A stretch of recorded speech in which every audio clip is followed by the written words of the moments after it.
The moment exploded within my soul like a volcanic eruption. The laughter echoing through the room fueled the lava churning inside me. Each guffaw felt like a stake driven directly into my very existence. They laughed, oblivious, while I burned from within. With every breath, every clinking glass, every carelessly tossed conversation, all I heard was the muffled roar of betrayal. I felt utterly invisible, less than a mere extra on a stage. This feeling, a poison accumulating within me for years, slowly but surely consumed me. At every family gathering, every special occasion, the dosage of this venom increased. And on that particular day, Chloe's 14th birthday, that poison reached its terrifying crescendo. Their house, an old but ostentatious mansion in Oyster Bay, Long Island, stood as a monument to their unchecked desires. It was a place held together by the mortgage payments I dutifully made, every corner bearing the indelible mark of my family's selfish expenditures. The living room, typically a haven of quiet luxury, was now overflowing with around 30 guests engaged in boisterous conversations. Their fake sincerities, their artificial smiles, and their endless, petty gossip intertwined, creating a cacophony that grated on my nerves. Those moments, as always, were nothing more than a performance for me. I stood there, a mere extra, hoping only for my presence to be acknowledged, as if that were my preordained role. But even this role had begun to sting, twisting a knot in my stomach that threatened to unravel me completely. Mom always says, my 14-year-old niece, Chloe, announced, her voice high-pitched with excitement as she meticulously unboxed the latest smartphone. It was the newest model, the one she'd been relentlessly begging for, claiming all her friends at Great Neck North High School already had one. Her eyes sparkled, reflecting the harsh glare of the overhead chandeliers, her slender fingers trembling with anticipation as she delicately tore open the packaging. For her, this sleek device was merely a shiny new toy. For me, it represented hundreds of grueling hours of overtime, countless late nights hunched over glowing spreadsheets, meticulously sacrificing my own needs, my own meager dreams, for the sake of theirs. The spoiled delight in her voice captivated every single person in the crowded room. This spoiled little girl, who was expected to show a semblance of gratitude, didn't even bother to glance at me with anything resembling thanks. Instead, she looked directly at me, her gaze cold and dismissive, completely devoid of warmth. She merely opened her lips, a wide, innocent smile plastered on her face, to utter that chilling sentence, the one that had haunted my waking hours and infiltrated my nightmares since childhood. If you just disappeared tomorrow, no one would even notice. Her voice, betraying a brutal, cutting truth behind a child's feigned innocence, merely echoed what my family had been whispering to me, sometimes subtly, sometimes overtly, for what felt like an eternity. All 30 guests around us burst into raucous laughter. My aunts, my uncles, even distant relatives I only ever saw during major holidays like Thanksgiving or Christmas, figures who barely knew my name. Every single one of them joined in this joke, a collective endorsement of the barb. It was as if these words, casually tossed, were a definitive manifesto proclaiming my utter worthlessness, a decree from the family council. My Aunt Sarah, raising her champagne glass, a vintage crystal piece I'd bought for my mother's last birthday, exclaimed with relish, "Oh, how perfectly true. She truly has a way with words, doesn't she?" My cousin Mark, casually checking his new, expensive bridling watch, a watch he'd conspicuously purchased with money he'd conveniently forgotten to repay me, grinned, a smug, self-satisfied expression on his face. Everyone's face held that same mocking, satisfied expression, a silent pact of derision that bound them all together against me. Perhaps their conscious intention wasn't deliberately to hurt me. Perhaps they simply genuinely didn't care enough about my feelings to even consider the impact of their words. But for me, it wasn't a joke. This was the unvarnished, brutal summary of my entire life. I nodded gently, a small, almost imperceptible movement, a reflex born of years of conditioning, because at that moment, that's all I could do. It was my default response, ingrained over decades of subservience. I always nodded. I had always been the Ethan they wanted, quiet, compliant, endlessly ready to help, a silent, unassuming provider. But I couldn't fit into that suffocating role anymore. The volcano inside me was not just on the verge of erupting, it was beginning to rumble with a terrifying, primal force, its tremors shaking the very foundation of my being. The phone in my pocket felt like an unbearable lead weight, growing heavier with each passing second, a physical manifestation of the invisible financial and emotional burdens I had silently carried for so long. My hand instinctively reached for it, a sudden, desperate urge to sever the ties, to cut the invisible strings that bound me to them. With just 2 simple taps on its sleek screen, I realized I could end everything. From my sister Ashley's exorbitant rent for her exclusive luxury boutique on Rodeo Drive, to my mother's endless and frivolous spa treatments at the opulent Peninsula Beverly Hills, to the secret, ever-growing loans I'd been forced to take out to desperately cover my father's mounting gambling debts from his disastrous trips to Las Vegas, they had ruthlessly pushed every single financial burden, every single responsibility, onto my shoulders. All the accounts I had painstakingly opened in their names, the credit cards I'd co-signed with blind trust, the lavish subscriptions I meticulously maintained for their entertainment and convenience, All of it could vanish in an instant, like smoke in the wind. My fingers moved without conscious thought, almost autonomously, guided by a deep-seated, long-suppressed instinct. It was as if my body had made the irrevocable decision before my mind had fully processed its monumental implications. A sharp, cold shiver ran through me, starting from my spine and spreading outwards, followed by a strange, exhilarating lightness that left me breathless. My eyes fixed on nothing, staring blankly through the blurred, mocking faces of my family. And in that precise instant, everything was gone. Just like how I felt like a ghost in that very room, transparent and utterly unnoticed. A profound, almost spiritual sense of calm settled over me, a peace I hadn't felt in what felt like an eternity. It was as if a crushing, suffocating weight I had carried for decades had been finally, irrevocably, lifted from my weary shoulders, allowing me to breathe freely for the first time. That night, under the cloak of darkness, I quietly left my apartment in Manhattan, New York. My small, meticulously organized studio apartment, a stark, almost sterile contrast to the sprawling chaos and unchecked extravagance of my family's life. Without a single word to anyone, without so much as a brief farewell note or a lingering glance back at the life I was shedding, I simply disappeared like a shadow melting into the endless asphalt of the city streets. The vast, indifferent darkness of the New York City night swallowed me whole, offering a strange comfort in its anonymity. As I walked away, shedding my old skin, I left behind only an old, worn black backpack. It was a simple, sturdy canvas bag, one I'd used for college textbooks, now imbued with a singular, profound purpose. They didn't know what was inside. But if they did, if they truly understood the devastating contents, those last, lingering, mocking laughs would have choked in their throats, replaced by a horrifying, gut-wrenching realization of what they had truly lost. Inside that bag, I left them my final, most devastating gift, the unvarnished, undeniable truth of their dependence and my escape. The next morning, my fragile peace was shattered by the jarring, insistent sound of pounding on my door. Not a gentle knock, not a persistent ring, but violent, furious blows that vibrated through the cheap wood of my apartment door. My phone remained silent, a deliberate choice. No polite texts, no worried calls had managed to breach the wall I had erected. There was only pure, undiluted rage, raw and brutal, echoing in the confined space of my apartment. "Open the door, Ethan. What the hell do you think you're doing, you coward?" It was my father's voice, booming, suffocating, resonating with a terrifying aggression that filled the air. I lay motionless in bed, listening to the door rattle as if it were about to burst from its hinges, envisioning his veins throbbing in his neck, his face contorted in a mask of fury. "I know you're in there, you ungrateful brat. Do you think you're smart now? Do you think you're better than us?" Behind the sheer, overwhelming anger in his voice, I detected a tremor, a palpable timidity, a hint of something deeper. He was afraid. I understood then that his rage was merely a desperate, flimsy facade, a transparent reflection of his own inherent powerlessness. I had given them power, financial freedom, social standing, and now, with 2 simple taps, I had mercilessly yanked it all away. I remained silent, a silent stone, refusing to engage. I wouldn't play this toxic game, this exhausting charade, any longer. I wouldn't succumb to their worn-out manipulations, their endless demands. Eventually, the relentless pounding stopped, replaced by a strained, uneasy silence. I heard his heavy, retreating footsteps, each one a testament to his desperation, followed by a muffled string of curses, and then the loud, definitive slam of his car door as he sped off.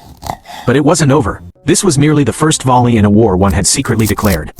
20 minutes later, my phone, which I had deliberately reactivated for this exact, anticipated purpose, vibrated. A text from my mother. A single, emotionally charged sentence, dripping with false victimhood. "How could you do this to your own family, Ethan? We raised you. We gave you everything." I didn't reply. There was no regret within me, no pang of conscience, no lingering doubt. Only a profound emptiness, a blissful liberation from the ceaseless emotional blackmail that had plagued my life. An hour later, my sister Ashley called. I watched her name flash on the screen, a beacon of self-pity and entitled outrage, letting it ring unanswered. Then another call, and another, a total of 6 calls back-to-back, each one a desperate plea thinly disguised as an accusation. Every call, every missed ring, was a clear indicator of their growing panic, their meticulously constructed illusion of control rapidly crumbling before their eyes. Finally, a message popped up, chilling in its starkness. "You think you're so clever, don't you? You think we can't live without you? Fine, let's see how long you last without a family. You'll be nothing, a miserable loner." I read it, and a bitter, knowing smile crept onto my face.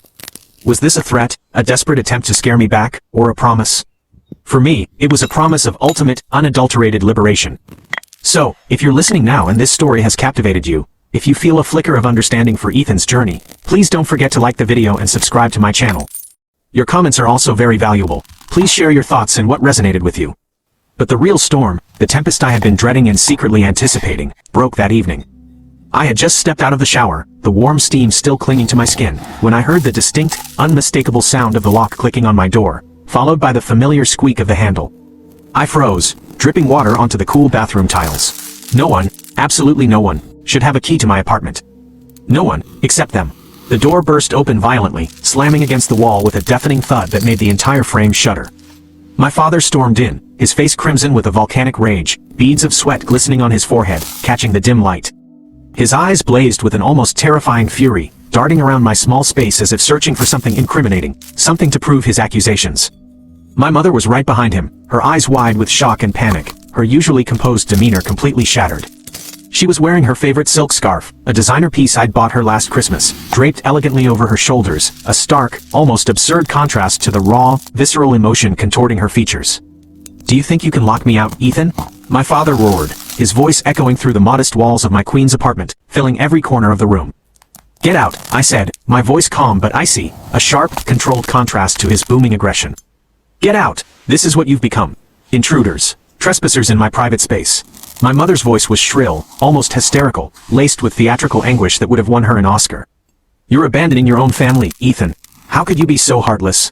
"You used me," I corrected, leaning casually against the kitchen counter of my queen's apartment, still absently drying my hair with a towel, my posture conveying a deliberate nonchalance. "There's a big difference. You used me as a tool, a resource, a disposable means to an end. I was your son, but you treated me like an employee." My father advanced, his fists clenched so tightly his knuckles were bone white. "You ungrateful little troublemaker. You think you can just cut us off after everything we've done for you?" "Try it then," I said, my voice steady, unwavering, devoid of any fear. The words had burst out of my mouth without conscious thought, an instinctual reaction to his aggression. Calm, resolute, a direct, undeniable challenge. His hand trembled, a visible, pathetic tremor, but he didn't move forward to strike. We both knew the truth, a truth he desperately tried to conceal. He wasn't a fighter, not really. He never had been. He was a bully who hid behind loud words, a blusterer who shouted to conceal his own deep-seated fear and profound insecurity. "What did you do, Ethan?" My mother's voice cracked, her carefully constructed bravado finally crumbling into a pitiful whimper. "The credit cards don't work. Ashley can't pay her bills. The house mortgage, it's all gone. What did you do to us?" "The mortgage. The very mortgage on the house we had almost lost not once, but twice, because of my father's reckless gambling debts. The house I had personally bailed out, injecting every last penny of my savings, sacrificing my own future for their present." "That's right," I nodded, a slow, deliberate movement that conveyed absolute finality. "Everything I paid for, everything I meticulously managed. It's over." There was no emotion on my face, no hint of triumph or regret, just a chilling blankness. Their shock, their sudden, overwhelming panic, were merely predictable observations to me, the inevitable unraveling of a carefully constructed, yet ultimately fragile, illusion. My father let out a bitter, soulless laugh, a sound devoid of any genuine humor, filled only with despair. "Oh, you think you're so powerful? You think we need you? We can survive without you, you selfish child." "Apparently so," I shrugged, my gaze unwavering, holding his pathetic stare. "Since you broke into my apartment just to beg." "Beg?" he snarled, his face contorted in a mask of disgust and fury. "You think we're begging you? We're demanding what's rightfully ours. Our son owes us. Enough," I roared, my voice suddenly sharp, a command that cut through his tirade like a surgical blade. "Enough. I'm done with this charade. Done with all of you." My mother stepped forward, her hands outstretched in a desperate, almost theatrical plea, her face a mask of profound helplessness and despair. "Please, Ethan, this is your family. We're all we have. All you have," I corrected, the distinction clear, precise, and utterly final. "I'm tired of being your safety net, your personal bank, your doormat. I'm taking my life back. My entire life." My father's face contorted with pure, unadulterated hatred, his eyes gleaming with malevolence. "You little pest, you won't get away with this. You'll regret it." I raised a finger, pointing towards the open door. "Now get out. You can't do this, Ethan," my mother whispered, tears finally streaming down her face, her voice choked with sobs. "This is cruel. How can you be so heartless, so cold to your own mother?" I laughed. It was an empty, hollow, bitter laugh, completely devoid of any joy or amusement. "Cruel? What's cruel is telling your son he's worthless while gleefully spending his hard-earned money without a second thought. What's cruel is using me like a mere tool, a disposable commodity, and then laughing behind my back about my naivety, my gullibility. When I fulfilled your every whim, made every agonizing sacrifice, when I was nothing but a convenient resource to you, that wasn't cruel. But now that I'm trying to stand on my own 2 feet, to reclaim my dignity, my agency, that's cruel? Don't make me laugh." My father stepped forward again, a predatory glint in his eyes, but I didn't flinch. This time, he stopped dead in his tracks, as if hitting an invisible wall. His shoulders slumped, his entire posture screaming utter, irrevocable surrender. Every ounce of his bravado, his bluster, had completely evaporated. "You'll regret this," he muttered, his voice barely audible, a pathetic whimper of a defeated man. "You'll come crawling back to us. You always do. You'll realize you need your family." "I won't," I said, my voice like steel, cutting through the air, absolute and final. I stared directly into his eyes, watching the last flicker of hope die within them, replaced by a dull despair. They left, the door slamming shut with a resounding thud that echoed through the quiet building, a final punctuation mark to our conversation. But as their retreating footsteps faded down the hallway, I knew this wasn't the end. This was merely the calm before the true, devastating storm. The next day, predictable as ever, they tried a different tactic. Ashley, my sister, showed up at my office in downtown Los Angeles. I saw her through the glass partitions of my cubicle, her face pale, drawn, her eyes puffy and bloodshot from crying. Her usually perfectly styled hair was disheveled, her expensive clothes wrinkled. Just a few months ago, this sight would have torn me apart, filled me with an overwhelming desire to comfort her, to fix everything, to smooth over her problems. Now, I was merely a cold, detached observer, watching a scene unfold as if on television. My boss, Mr. Harrison, a stern man who valued professionalism above all else, looked first surprised, then increasingly uncomfortable, as Ashley began waving frantically at me through the glass, her gestures becoming aggressive and desperately demanding. I remained at my desk, my gaze fixed on my monitor, feigning complete absorption in my work, ignoring her theatrics. Mr. Harrison, my bewildered assistant, Sarah, reported, her voice hushed, "There's a woman here. She says she's quite insistent on seeing you, Mr. Ethan." I didn't even look up, but she didn't leave. I watched her through the periphery of my vision, talking animatedly to the receptionist, her voice rising in pitch, her hands trembling uncontrollably as she gestured wildly. Then security, two burly men with no-nonsense expressions, stepped in, gently but firmly guiding her out of the building. I knew she'd be back. They couldn't afford to give up, because their entire lives, their very financial and emotional existence, were built solely upon me. That night, a persistent, irritating knock on the door. It was my landlord, Mr. Ramirez, a kind, elderly man who always fussed over the building's small communal garden. He was visibly anxious, hesitant, wringing his hands nervously. "There's a bit of a situation, Ethan," he said, shifting awkwardly from foot to foot. "Your family's downstairs causing quite a scene. They're shouting and threatening. They've scared some of the other tenants. Tell them to leave, or I'll have to call the police." He blinked, genuinely perplexed, his brow furrowed. "But they're your family, aren't they? Your mother and father?" "No," I corrected, my voice firm, leaving no room for doubt. "Not anymore. They have no connection to me whatsoever. Please, just send them away. I'm not seeing anyone." I watched from my window, high above the street, as they stood there, a pathetic trio, shouting, waving their arms, until security finally escorted them away, their voices fading into the city din. But I knew them too well. I knew their unrelenting persistence, their deep-seated inability to accept rejection. And I knew that in their sprawling, decaying house back in Silver Lake, a black backpack was waiting. Waiting for them to open it. To finally understand just how far I was willing to go, and how little I truly cared about their inevitable unraveling. The silence didn't last long, not really. I knew them too well. Silence was merely the calm before the inevitable, destructive storm. For days, I deliberately ignored their calls, their incessant, manipulative texts, their increasingly desperate and tearful voicemails. I had silenced my phone, turned off all notifications, as if the device itself had ceased to exist. I even skipped work for a few days, letting the entire world fall away into a profound, liberating quiet. I spent my days hiking the serene trails in Griffith Park, letting the crisp autumn air clear my head and soothe my soul, and my nights devouring books, escaping into other, more compelling worlds. But I wasn't naive. I knew they wouldn't give up. They were like relentless leeches, clinging on, utterly incapable of surviving without their host. It started with Ashley's furious messages, venom-filled texts blaming me for every single misfortune, every setback, in her disastrous life. She called me selfish, a traitor, an ungrateful monster who had deliberately ruined her life and her struggling boutique business. Then came my mother's tearful voicemails, her voice breaking with manufactured vulnerability, begging me to be the bigger person, to show compassion, and save the family from utter ruin. She spoke of her rapidly deteriorating health, my father's unbearable tension and worsening drinking problem, Ashley's severe depression and mounting debts. And then my father called. At first, it was pure, unadulterated rage, threats of legal action, vicious insults about my character, the usual, tiresome noise that had defined our relationship. But then his tone shifted dramatically. It became calm, calculated, almost enticing. An invitation. "Son, let's settle this like men. No drama, no yelling, just you and me. There's a baseball game this weekend at Dodger Stadium. Our team is playing. Come, Ethan, let's talk it out. Just us, no distractions. A trap, a blatant lure, poorly disguised. I felt it in my bones, a cold, undeniable certainty. A voice inside me, a sane, rational voice that had been silenced for too long, screamed, "Don't go." But I was beyond caring about caution or self-preservation. I wanted this. I wanted a final, definitive confrontation, on my terms. If this story has resonated with you, and you find yourself understanding Ethan's profound struggle for liberation, please show your support by liking the video, subscribing to my channel, and sharing your thoughts in the comments. Your engagement truly matters. I went. The crisp evening air carried the distinct, nostalgic scent of hot dogs, stale beer, and freshly cut grass as I approached the massive stadium. But when I saw the conspicuously empty seats around him in the otherwise packed stadium, a strange, unnatural void amidst the cheering crowds, and the familiar black backpack clutched tightly in his hands, I knew I was right. They didn't want peace, not true peace.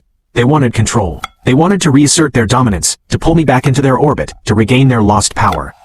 In their eyes, I was merely a tool, a valuable resource to be reclaimed, a pawn in their self-serving game. But I was no longer the docile fool who had stood in that living room, nodding and smiling, silently accepting their abuse and manipulation. The stadium roared like a living beast, a deafening cacophony of cheers, screams, and the rhythmic thunder of thousands of feet on metal bleachers. It was glorious chaos, a perfect place for secrets to be shouted aloud, for uncomfortable truths to be revealed, and for long-held reputations to utterly drown in the noise. My father was waiting in Section 12, Row F. The seats around him were strangely, conspicuously empty, a bizarre island of quietude amidst the roaring crowd, as if this specific emptiness had been reserved just for me, a staged setting. He spotted me instantly, his eyes narrowing with a predatory gleam, waving with one hand, the other gripping the black backpack tightly, protectively, almost possessively. My backpack. At that moment, I felt a strange, almost eerie calm settle over me, an inner stillness that surprised even myself. I walked down the steps, each stride steady, deliberate, my eyes locked on him, my resolve unwavering. He looked excited, a twisted, triumphant smile curling on his lips, as if he thought he had already won something monumental, a victory already secured. "Surprised I called you," he shouted over the deafening noise of the crowd, his voice strained, patting the seat next to him, inviting me to sit, to play his game. "Finally decided to talk like men, huh? Took you long enough, you stubborn kid. Talk?" I settled into the cold plastic seat, my gaze never leaving the backpack in his lap, a focal point of my anger and his desperation. "Is that what this is? Or is this just another one of your little games, another attempt to manipulate me?" "Oh, I think it's a bit more than that, Ethan." He leaned in conspiratorially, his voice dropping to barely louder than a whisper, a stark, sudden contrast to his earlier shouts. "You thought you were so smart, didn't you? Running away, cutting us off from everything. But you left a little present behind, didn't you?" His fingers drummed against the backpack, a nervous, insistent rhythm, like a drummer signaling a terrifying crescendo. "We found this. And guess what, genius? We know." "Know what?" I asked, my voice calm, flat, as emotionless as the cold wind sweeping across the stadium field. "Your secrets, your lies. You think you're clean now, that you're better than us, the perfect son who never makes mistakes. You've been hiding things, Ethan, deep, dark things. I should have known. All those times you acted like a saint, like some selfless savior, while secretly hiding your little stash of dirty laundry." I almost laughed aloud, a bitter, internal chuckle. A voice inside me, loud and clear, urged me, "Go on, Ethan. Now's the time. Finish it. Unmask him. Then open it," I challenged, meeting his gaze directly, unflinchingly. "Let's see what you think you know. Let's see what you found that gives you such confidence." His eyes flashed with a potent, volatile mix of fear and anger. "You're bluffing," he muttered, his confidence visibly wavering, a flicker of doubt crossing his face. "You're trying to make me doubt, to play mind games, to distract me, but it's over. We're telling everyone what kind of person you truly are, how you abandoned your family, how you heartlessly ruined us, your own flesh and blood. Go ahead." I gestured dismissively towards the field, towards the roaring, indifferent crowd. "Tell them all. Tell them how I paid for Ashley's absurdly expensive luxury apartment in Beverly Hills for 2 years, even after her boutique failed spectacularly. Tell them how I personally covered your crippling gambling debts when you recklessly squandered away half your pension on poker tables and slot machines. Tell them how I bought that very phone for your precious granddaughter, Chloe, a brand new iPhone 16, just minutes before she delivered her charming little line about me being noticed by no one, about my utter insignificance." His face darkened, a storm of turbulent emotions, shame, fury, utter helplessness, warring visibly within him. "Shut up," he hissed, his voice low and dangerous, barely audible over the crowd. "No, Dad.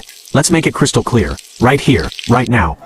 You've got a bag full of undeniable proof of everything I did for you, every single penny, every single sacrifice, and everything you shamelessly took from me. And you still think you have leverage? You still think you hold all the cards, that you can control me? His hand tightened around the backpack, his knuckles white, bloodless, almost tearing the fabric. "Don't you talk to me like that, you insolent boy. You disrespectful ingrate." "Like what?" I leaned forward, my voice still calm, almost unnervingly so, but my eyes burned with an icy, unforgiving intensity. "Like the worthless piece of furniture you always treated me as? Like the walking wallet you endlessly tapped? The little man you dismissed, only good for money? Like I was nothing more than an ATM, a glorified servant in your eyes, ready to cater to your every whim, to solve your every problem?" "Shut up," he shouted, suddenly standing, drawing a few startled glances from the rows behind us, momentarily silencing a small group of enthusiastic fans. "Sit down." My voice was ice, cold and commanding, absolute. And for a fleeting moment, I saw it, the raw, naked fear in his eyes. He hated me, yes, but more than that, he feared losing his control, losing his carefully constructed facade of power and authority. Or what, exactly, was he truly afraid of? He forced a thin, desperate laugh, a pitiful, hollow sound. But it was brittle, fragile, utterly devoid of genuine amusement, breaking off abruptly. "What are you going to do, Ethan? Attack your own father in public? Do you think anyone here will take your side? Do you really think they'll believe your twisted version of events? Really, you think they'll take your side?"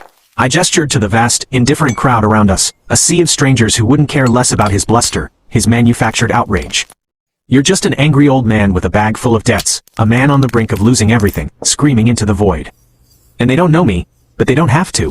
They won't believe a single word of your pathetic story, not when faced with the truth."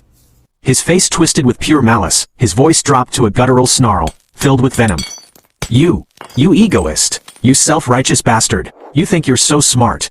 Egoist? I smiled, a cold, empty smile that didn't reach my eyes. "I was your lifeline, your financial backbone, your silent savior. And now you're drowning without me, just as you always were, only now there's no one to pull you out."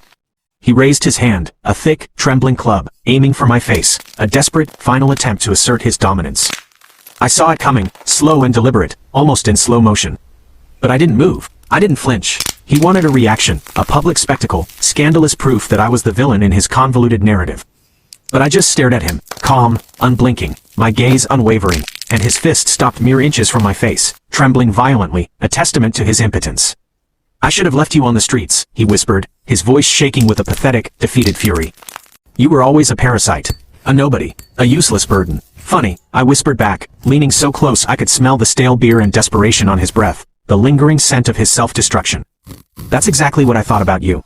I was nothing but a constant source of stress and obligation to you, a never-ending well to draw from." Something in him broke, a final, internal collapse, a shattering of his last vestiges of pride. His hand fell to his side, limp and defeated. His shoulders slumped, his entire posture screaming utter, irrevocable surrender. Every ounce of his bravado, his bluster, had completely evaporated.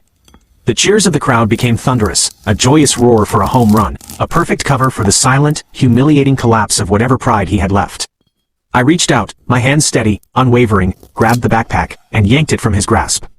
He didn't even resist, his eyes vacant, fixed on nothing, a man hollowed out. "Do you want to know what's in here?" I asked, my voice loud enough for the immediately surrounding people to hear, drawing their attention, their curious stares. "Everything I did for you, every single penny, every sacrifice." People were staring now, a mix of curiosity and concern. Some were whispering, pointing. A couple even had their phones out, recording the raw, unscripted drama unfolding before them, a modern-day public shaming. "You want the truth?" I unzipped the backpack, pulling out a thick, meticulously organized stack of papers. Bank statements, detailing years of payments to their accounts. Credit card bills, showing thousands spent on their luxuries. Paid invoices for their car repairs, their vacations, their medical emergencies.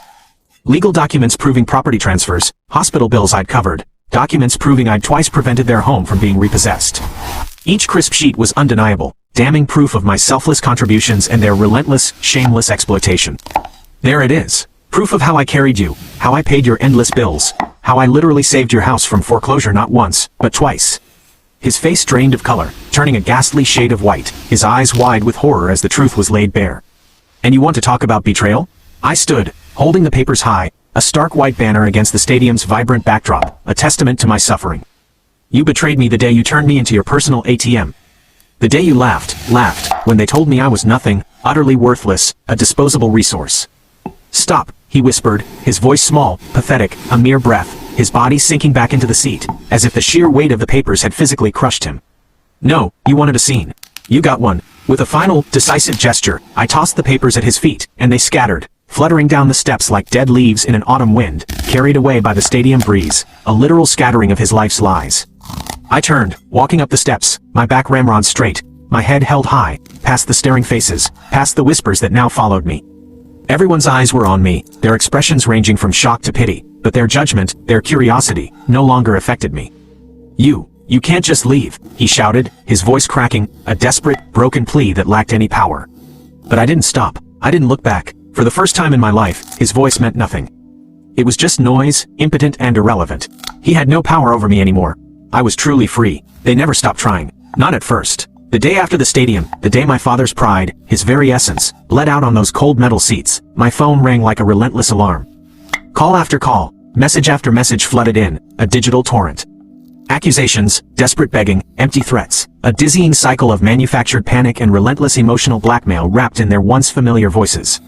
I ignored it all. Every time the phone vibrated, every time their names flashed across the screen, a quiet, almost serene smile played on my lips. My father was the first to truly break. His calls went from furious, demanding tirades to pathetic, pleading whimpers in a matter of hours. "We can talk this out, Ethan. Please, I'll forget everything. Just come back. Let's be a family again. We need you." But I didn't answer. His sudden, desperate offer to be a family, now, only after I'd cut off their life support, was a stark testament to how truly desperate and pathetic their situation had become. Then came my mother. Her texts dripped with guilt, laced with veiled threats about her rapidly deteriorating health, claiming she was on the verge of a nervous breakdown. "You're breaking our hearts, Ethan. We didn't mean it. Our family is all we have left. Please, don't do this to your own mother." I could almost hear her theatrical sobs in some of the messages. I didn't even read them all. I simply deleted them without opening. Ashley tried next, her messages a mix of vitriol and desperation. Her messages were pure venom, alternating between vicious insults. "You're a coward, Ethan. A selfish, worthless coward. You've ruined everything for me and my boutique," and desperate pleas. "Please just talk to me, Ethan." I didn't mean it. I was scared. "Don't do this to us. I can't survive without you." But I did. Silence. That was my only answer. That was my revenge. When I finally, definitively withdrew from their lives, when I systematically collapsed their entire, elaborate support system, that's when I truly took my revenge, not with anger or shouting, but with quiet, devastating removal. They didn't understand it at first. They genuinely thought I was bluffing, playing some cruel, elaborate game, trying to scare them into submission. But as the days bled into weeks, then months, as the bills they once gleefully ignored began piling up in angry red envelopes, as their fair-weather friends stopped answering their calls and taking sides, as their credit lines vanished and their assets were frozen, they finally, brutally understood. They couldn't reach me. I, the invisible hand that had always filled every void in their lives, that had discreetly handled every crisis, was no longer there. Mr. Ramirez, the kind, elderly landlord of their house in Silver Lake, called me again, his voice trembling and hesitant, filled with genuine concern. "Ethan, please, they're in a lot of trouble. They haven't paid the rent in 3 months, and they've received an eviction notice. They're going to be homeless." I told him that wasn't my problem. "Mr. Ramirez," I said calmly, firmly, "I've shed responsibility for that house and its occupants. Their problems no longer concern me. You should proceed with the legal process as you see fit." My mother, using an old, untraceable burner phone she'd somehow acquired, sent me a grainy photo, the family, huddled in the dark living room, a single flickering candle on the coffee table. Their faces were drawn, gaunt, etched with raw fear and utter desperation. "We have nothing left, Ethan. Please. We're starving. We can't buy food." I deleted it without a second glance. These desperate manipulations, once so devastatingly effective, no longer held any sway over me. My heart remained as cold and unyielding as granite. One evening, as I was walking back from Trader Joe's in Westwood, Los Angeles, a bag of fresh, organic groceries in my hand, enjoying the crisp evening air, I saw him. My father, pacing like a caged madman outside my apartment building, his usually impeccable clothes disheveled, his hair wild and matted. His face was pale, drawn, his hands shaking uncontrollably, that familiar fire of dominance in his eyes replaced with something else entirely. Raw, undeniable fear. He saw me, and his face lit up with a twisted, desperate hope, a fleeting, almost animalistic recognition. He rushed forward, nearly tripping over his own feet, a pathetic sight. "Listen, Ethan, you can't do this. You're my son. My only son. We need you." No, I didn't slow down, my pace even, deliberate, my gaze fixed forward. "I was your wallet. I'm not anymore. That chapter is closed." He stepped directly in front of me, blocking my path, his voice cracking with emotion, strained and weak. "We raised you. We gave you everything. Our lives, our love. You used me." I looked him dead in the eyes, my gaze unwavering, piercing through his flimsy excuses. "You took everything you could, draining me dry, leaving me hollow. And now you have nothing. I tried to step around him, but his hand shot out, grabbing my arm, a desperate, clawing grip. His hands were clammy with sweat and cold, his grip surprisingly weak, easily broken. "You don't get to do this, Ethan. You don't get to abandon us. You'll never be happy." His voice was a guttural snarl, the old anger bubbling violently to the surface, a last, dying ember of his former self. "You think you're better than us? You think you can just walk away from your family, from your responsibilities?" "I know I can," I said, my voice steady, resolute, absolute. I pulled my arm free with ease, the touch barely registering, and I did. He swung at me, a slow, weak, pathetic swipe, his movements uncoordinated. I didn't even flinch. His fist glanced harmlessly off my shoulder, more like a desperate shove than a punch. He stumbled, catching himself awkwardly against the side of the apartment building, gasping for breath, utterly defeated, a broken man. Pathetic. The words slipped out like a breath, an involuntary whisper, a final judgment. His face twisted with that familiar, ugly rage, flaring briefly before collapsing into utter, hopeless despair. "You'll come crawling back. You always do. You're nothing without us. You'll see." I laughed, a loud, sharp, unburdened laugh that resonated with pure liberation. It echoed down the quiet street, a sound that finally silenced the internal echoes of his voice. "I was nothing with you," I said, turning my back, the finality in my voice absolute.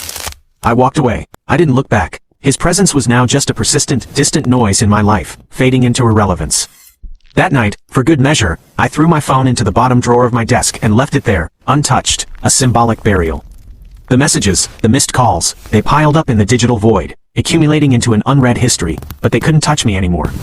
Their voices were now just a distant, fading hum, an irrelevant echo from a life I had definitively chosen to leave behind. A week later, I got a final letter in the mail, delivered to my new, anonymous P.O. box I'd set up months ago, far from their reach. The handwriting was shaky, almost illegible. "Mom's. Dearest Ethan," it began. "Please. Your father is getting gravely sick. He's barely eating. Ashley is losing her mind. She's been hospitalized twice for extreme anxiety and panic attacks. We're truly falling apart, Ethan. The house is being foreclosed. You're the only one who can fix this. Please come home. We miss you so much." We were wrong. I crumpled it without reading the rest. Knowing they were falling apart, knowing their carefully constructed world was crumbling around them, brought a strange, almost serene sense of satisfaction. They were falling apart. Good. Because for the first time in my entire life, I wasn't. I didn't move. I didn't change my number again.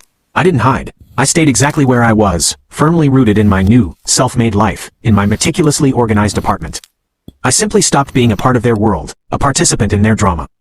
And their world, utterly reliant on my unseen, unwavering support, crumbled without me. Ashley's fair-weather friends stopped answering her desperate calls. Her name even started appearing in local social media gossip columns and police blotters for various minor infractions.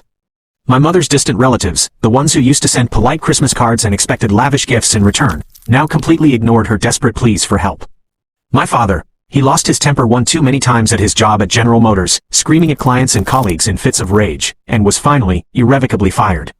Their lives imploded, precisely as mine had once been, but this time, it was their own doing. But I didn't care. I didn't watch their descent, their desperate struggle. I lived. I cooked gourmet meals for myself, experimenting with new recipes, savoring every bite without a whisper of guilt. I slept peacefully through the nights, undisturbed by nightmares or anxiety. I went for long, aimless walks through Central Park, feeling the crisp air on my face, without worrying about incoming messages demanding my time, my money, my very life. I spent entire afternoons exploring the quiet galleries of the Metropolitan Museum of Art, losing myself in history and beauty. I got delightfully lost in the vibrant, dazzling crowds of Times Square, feeling alive amidst the chaos. I discovered small, independent coffee shops tucked away in unknown corners of the city, savoring quiet moments of solitude. They were just voices now. Ghosts I'd deliberately left behind in a burning house of their own making, a house I had once saved, but would now allow to burn. And I was free. Truly, unequivocally free. Months passed, turning into a year, then two, and silence became not just a friend, but my most cherished companion, an integral part of my being. I woke when I wanted, usually to the gentle rays of morning sun streaming through my window. I ate meals without guilt, savoring every bite. I spent my weekends exploring the vast, diverse landscapes of California, embracing the freedom of the open road. I hiked the serene, towering trails in Yosemite National Park, marveling at Half Dome and El Capitan. I kayaked on the pristine waters of Lake Tahoe, feeling the sun on my skin. I drove the stunning, winding coastline of Big Sur, mesmerized by the crashing waves and dramatic cliffs. I discovered the vibrant, eclectic art scene of San Francisco, walking across the iconic Golden Gate Bridge at sunset, its orange glow reflecting my new beginning. I took a ferry to Alcatraz Island, reflecting on different kinds of isolation and freedom, and enjoyed fresh seafood at Fisherman's Wharf, savoring simple pleasures.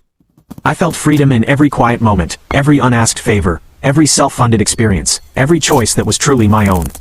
Sometimes I catch myself, a fleeting habit, expecting the familiar buzz of desperate texts, the suffocating guilt, the frantic voice demanding I fix their latest chaos. But it never came. The silence remained, constant and comforting, a testament to my liberation. I had done the impossible. I had buried them. Not in the ground, not with gravestones, but thoroughly, irrevocably, in my life. One crisp autumn morning, the air carrying the distinct scent of fallen leaves and a hint of the ocean, I walked down Main Street in San Francisco's vibrant Castro district, past the cafe where I used to buy overpriced custom cakes for Ashley's birthdays, a distant memory now. Faint and distant memories drifted like mist through my mind, no longer holding any power over me, no longer capable of causing pain. The high-end boutique where I'd spent a fortune on gifts I couldn't afford for my mother, gifts she barely acknowledged. The fancy restaurant where I paid for countless family dinners, where I was largely ignored, a silent, invisible wallet. Where I was always so generous, until I wasn't. Ghosts. Just ghosts, mere remnants of a past life that no longer held me captive, no longer dictated my actions or emotions. On the corner, a street musician played a slow, aching melody on his acoustic guitar. His voice was rough, unpolished, but filled with raw, authentic emotion. His fingers danced over the strings, weaving a tapestry of sound that didn't try to be perfect, only profoundly honest and true. I stopped, letting the music wrap around me, feeling a deep resonance within my liberated soul. It wasn't about love. It wasn't about heartbreak. It was about letting go, about shedding the past and embracing a future built entirely on my own terms, with my own purpose. The world moved around me, busy and alive, a vibrant symphony of sounds and colors, and I was finally a part of it, not just an observer. I stood still, breathing it all in, feeling the cool breeze on my face, the warmth of the sun on my skin. The sky was bright blue, vast and endless above me, mirroring the boundless possibilities stretching before me. When the song ended, I tossed $20 into the open guitar case, a genuine gesture of appreciation, not obligation. The musician nodded, a silent acknowledgement of connection, and I smiled, a genuine, heartfelt smile. Not because I had to, not because someone expected it, but because I wanted to. It was a choice, a reflection of my profound, newfound freedom. And that was the profound difference. I didn't need them. I never did. I walked on, each step lighter, each breath easier, unburdened by the ghosts of my past, moving towards a future I was finally building for myself. As the sun dipped below the rooftops, painting the sky in amber and crimson hues, I felt it, a quiet, undeniable certainty. I was free, forever. This concludes our journey. If this story resonated with your heart, if you found yourself understanding the quiet strength of liberation, please remember to like the video, subscribe to the channel, and share your thoughts in the comments below. Your feedback is truly valuable to me, and I look forward to connecting with you. Until our next story, take care and find your own path to freedom.